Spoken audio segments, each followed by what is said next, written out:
that morning pretty well still today, the morning that I moved into college. It was a nice warm summer morning. I woke up and I had a lot of different emotions. And then a thought popped in my head. This was my last day consistently waking up in my own bed for a while. I wouldn't be doing this again until the summer, and maybe not even then if I stayed at VCU, and moved into a 12-month dorm. I was excited to leave, but I just kept wondering what it would be like for them without me there, and what I would miss while I was gone. I would think of, it wouldn't even be the big moments that I would be missing, because I would probably be back for those. It would just be more of the small things, just waking up in the morning and seeing everyone, saying goodbye before I go to school, getting back from school and seeing everybody. So that's what I'd been thinking about. But even though I was nervous, the main emotion I was feeling was excitement. I had been preparing for this all summer. Since I'd decided to come to VCU, I was ready to move into my own dorm. I had the option to stay off campus and commute. I didn't have to live in a dorm if that was something I wasn't ready for, but I knew that I was. And so I decided I was ready. I was excited. I'd been building up anticipation for this all summer. And I was ready for the independence and freedom. Even though it did scare me a little bit, just not being used to that, I was ready for it. And after finally getting out of bed, I start to wander around the house, doing everything I do before leaving for a vacation, but just knowing that this is more long term. I went around the house, wandering around, saying goodbye to all the pets. We have 2 cats, 2 dogs, a bunny rabbit, and at that point we had a guinea pig also. So I was wandering around, saying goodbye to everyone, that I would be back soon, like always. Then I had to make sure I had everything packed. I'd been packing for probably about a week. My parents ended up going on vacation with my sisters, but I had to stay so I could pack, so I could be ready to go. So I had to make sure I had everything packed and downstairs so we could load the car and drive up here. Just not too long of a drive, an hour and a half, but we had to be ready. Once everything was packed, I did one last skim of the house, my room, make sure there was nothing that I was forgetting that was important that I would need later. Even though it's not too far, I don't need to inconvenience my parents with them bringing me stuff, so I did one last skim of everything and got in the car with my sisters. We were taking 2 cars. We were taking the minivan and then my car to leave here at VCU and my aunt's house in Midlothian. And so me and both of my sisters got in the car, and then we decided that we needed some breakfast. We needed some fuel. We were going to have a busy day of bringing stuff upstairs, moving everything around, just preparing my room. So we got my black Honda Accord. It was a nice summer day, so we had the music very loud. Me and my sister Sarah were in the front seat having a lot of fun. Alyssa she was focused. She had a book to finish before her school started, just the following Monday, I believe. And so we decided to get gas, and then we stopped at a Starbucks. And something just funny about that stop was my parents ended up going first, and Alyssa had switched into that car, so it was just Sarah and I in my car. And we were just sitting there, and we were waiting behind my parents. We ordered. We pulled up, and the guy looked at us, and he just looked at us for a minute, kind of confused, and he was like, I went to go give him my card to pay for mine and Sarah's food, and he was like, oh, the car in front of you paid for it for you. And in my head, I'm thinking, oh, of course they paid for it. I mean, it was my parents. This was breakfast. They were buying it for us. But he didn't realize that was my parents, and I didn't say anything. So just the look on his face, he was just confused on why someone would actually do that. Just out of nowhere. I think it was, maybe this doesn't happen very much, but just the look on his car. The look on his face was just, it was something. After that, we continued the drive. Well, we really started the drive, and we got into Fredericksburg. We knew we were a little less than halfway there. There was no traffic, which was really surprising to everyone, and so I'm hauling down the road behind my dad, trying not to lose him. I had to stay with him. I didn't know where I was going. I didn't have GPS or anything on. And we finally get into Richmond. We park right out in front of the dorm. It wasn't too busy because I was in Ram Camp, so I moved in a week early, so it wasn't too crowded. We pull up, and I walk into the building in the West Gray South, and I just remember how crazy it felt. I was still 17 years old for about another month, and I still felt like a child. My parents were there, but I was doing this all by myself. So once I get my keys, I run up, I see where my room is, and we started to move in. I had a lot of things, but somehow I was still missing a few things.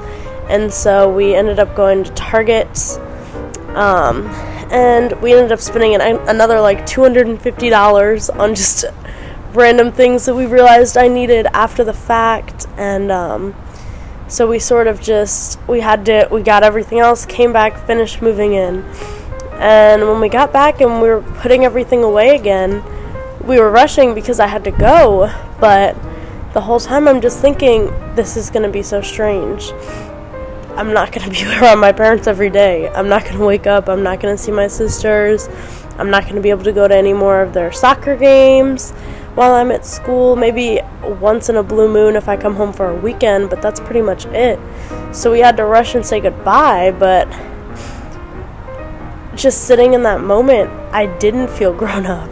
I felt like I was being left and I wasn't ready, but as the week went on, it just sort of felt like it came naturally to me. I know how to take care of myself. It's not that I'm relying on my parents. It was just a really different feeling when they left, and I was just sitting there and I was waiting, and we had a very rushed goodbye, so it wasn't even quite what we had expected. And while I was a little bit scared, I was just really excited, and I wanted to go out and make new friends. I'm very outgoing, and so that's what I did. And that was the first day of a new freedom that I'd never experienced, just being alone and taking care of myself without having to worry about anyone else. And I think that the reason that this moment stood out to me, move-in might seem pretty typical to do for something like this, but this moment just meant a lot to me, just becoming more independent and free, and really starting to take care of myself because I would be an adult soon, and I'm taking classes here, and I'm working towards my future, and it was just a really great moment for me, honestly.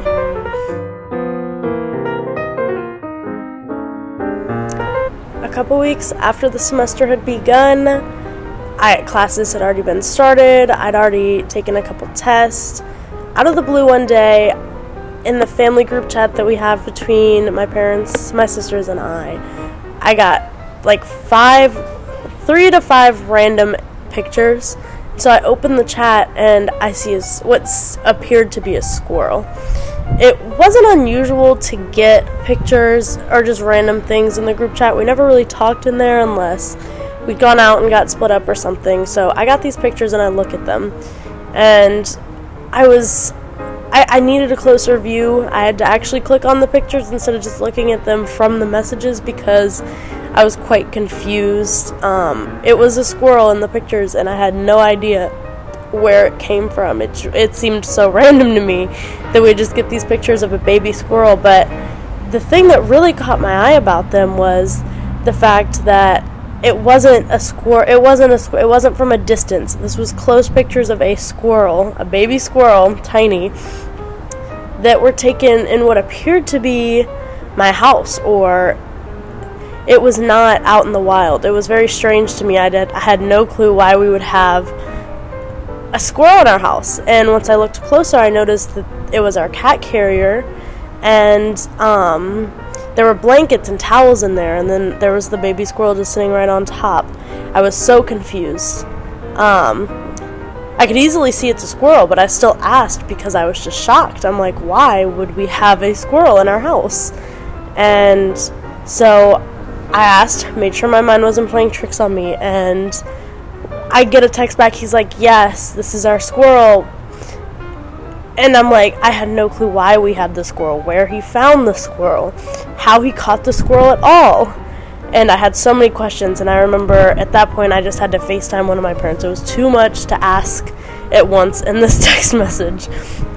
So I FaceTimed them, and they told me that he found this baby squirrel at the car wash. It was all alone. It let him like approach it and pick it up and bring it home, and from then on we just decided to take care of it. And this kind of relates to moving, because I was thinking about all the things I was missing. I just got to see this in a picture. Like, I couldn't be home to see the squirrel that my dad just caught.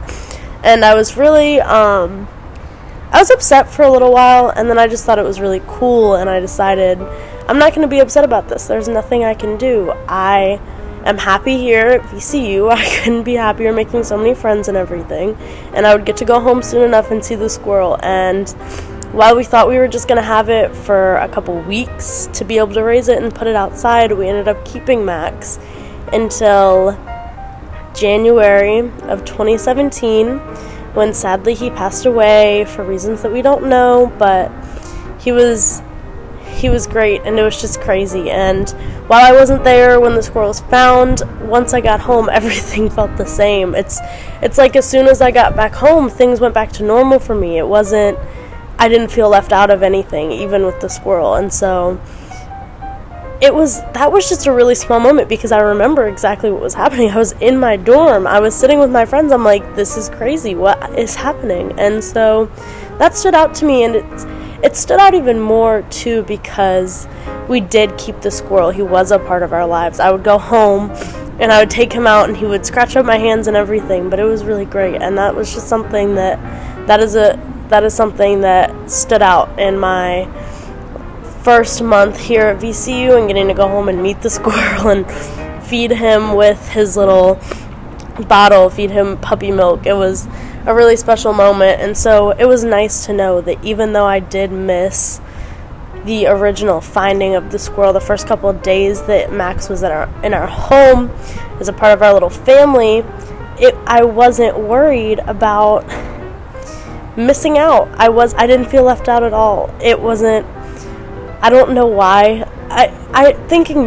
Looking back at it, I don't know why I would have been left out of anything, but it's just, you're not there, you're worried. And of course everything was the same when I got back. This is my family, but there was always that underlying thing for me, and this situation in general kind of helped me realize that that's not what's going to happen. My family loves and cares about me, and that's how it's always going to be.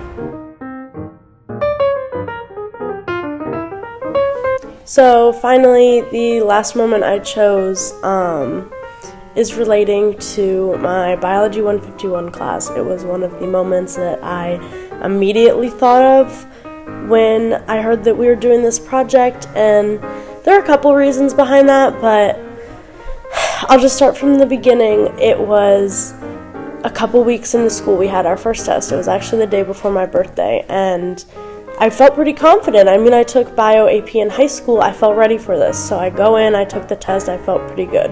Not great, I didn't think it was an A, but I thought probably about a B. A couple weeks later we go in, they tell us that they do have the test graded, and I'm eager to hear my grade, and then I hear what the average was. It was a 46%. Immediately I already felt anxious. I was nervous about what I got on this test. I didn't feel like I did terrible, but I also didn't feel super confident when I originally took it. So we wait until the end of class, and the tests are handed out. And Elijah was actually in my class. So we go and we pick up our test in the big mob of people, and we walk outside, and I look, and I'm actually figuring out what my grade is, and I realize it was a 50%. It was a 50%. I was very stressed out. In high school, I didn't really struggle. I always got pretty good grades. And then one of the first tests I had, I ended up with a 50. I couldn't even control my emotions anymore. We were out in public, but I broke down. I started crying. I was very nervous. I didn't know how I was going to bring my grade back from this, a 50. And tests were one of the bigger parts of that class. I mean, we did some classwork and participation that was a portion of the grade also, but that was a big part of the class. And so I cried. And I just remember feeling so defeated in that moment. And as the semester went on, I worked so hard. Every test we had, I worked my absolute hardest. And I was still, the next test, I studied for weeks leading up to, as maybe you technically should for most of your tests, but that's not how I studied. But I studied way more than I usually would have to, and I ended up with a 65 or a 66. And while the average went down for the class, I still wasn't as distraught about that grade because the class average went down to 40, and I actually went up between my two tests. So I felt pretty accomplished in myself, and then I worked that hard for the next test and the next test, and you could see my grade increasing. I went to 72, and then I went to an 80, and then on the final I got an 80, and somehow I got a B in the class. And after the first, I'd been aiming for A's, but after that first test grade, it seemed impossible, and so I was reaching for that B, and when I got it, I felt so accomplished. I felt like an adult. I was able to handle myself. I didn't need my parents. I didn't need anyone else's help. I just needed to reach into myself and do this for me, get this grade that I need for me, and I did it, and I really felt like a college student. I worked very hard. I studied like crazy, all on my own. I was very independent and free.